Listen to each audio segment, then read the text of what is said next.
Degree দ্বিতীয় বর্ষ, সমাজকর্ম চতুর্থ পত্র, সমাজকর্ম পদ্ধতি, বিষয় কোড 12-21-03, গ বিভাগ রচনামূলক প্রশ্নের সাজেশন।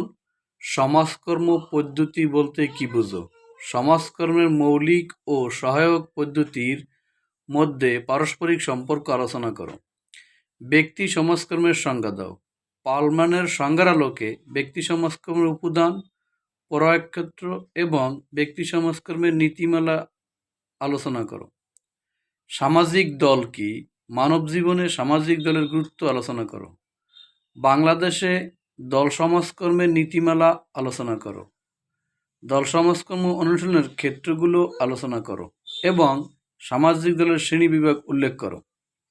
নাম্বার 4, সমষ্টি উন্নয়নের সংজ্ঞা দাও।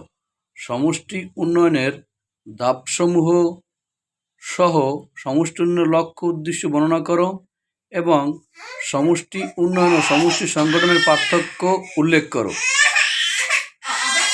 সমাজকল্যাণ প্রশাসন বলতে কি বুঝো?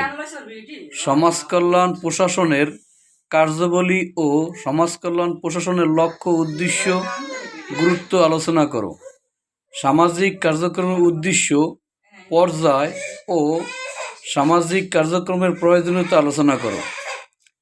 সামাজিক গবেষণা কাকে বলে? সামাজিক গবেষণার গুরুত্ব আলোচনা করো এবং দলীয় গতিশীলতার গুরুত্ব আলোচনা করো। সামাজিক গবেষণার তথ্য সংগ্রহের কৌশলগুলো আলোচনা করো।